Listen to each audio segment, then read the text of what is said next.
नरसिंह अवतार की कथा काल में दिति के गर्भ से दो पराक्रमी असुर उत्पन्न हुए, हिरण्याक्ष और हिरण्यकशिपु। हिरण्याक्ष का वध भगवान विष्णु ने वराह अवतार लेकर किया।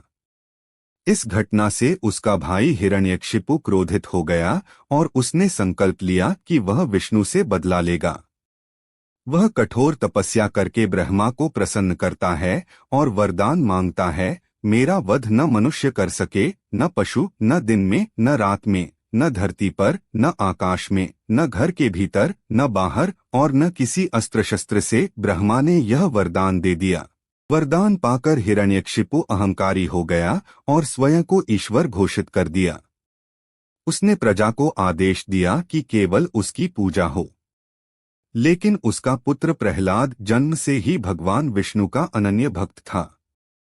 वह निडर होकर विष्णु का नाम जपता और अपने मित्रों को भी भक्ति का उपदेश देता। यह देखकर हिरण्यकशिपु क्रोधित हो उठा। उसने कई बार प्रहलाद को मारने की चेष्टा की, हाथियों से कुचलवाया, विष पिलाया, सांपों से डसवाया, अग्नि में बैठाया, परंतु हर बार भगवान विष्णु ने अपने भक्त की रक्षा की।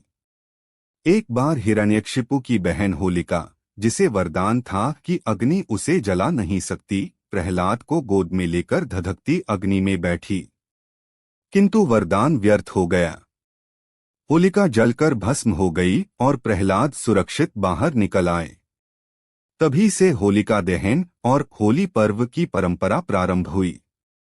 फिर एक दिन क्रोध से भरे हिरण्यकशिपु ने प्रहलाद से पूछा, तेरा विष्णु कहाँ है? प्रहलाद शांत स्वर में बोला, पिताश्री, भगवान हर जगह हैं, इस खंभे में भी। यह सुनकर हिरण्यकशिपु ने गदा से स्तंभ पर प्रहार किया और तभी एक अद्भुत रूप प्रकट हुआ, न मनुष्य न पशु, बल्कि आधा नर और आधा सिंह। यह थे भगवान विष्णु के नृसिंह अवतार। नरसिंह ने भयंकर गर्जना की, जिससे पूरा महल कांप उठा। उन्होंने हिरण्यकशिपु को पकड़ लिया और संध्या समय महल की चौखट पर अपनी गोद में रखकर नखों से उसका वध कर दिया। न दिन था न रात, न धरती पर था न आकाश में, न घर के भीतर न बाहर, न अस्त्र था न शस्त्र, और वध करने वाला न मनुष्य था न पशु। इस प्रकार ब्रह्मा का वरदान भी निष्फल हो गया। हिरण्यकशिपु के वध के बाद भी नरसिंह का क्रोध शांत नहीं हुआ।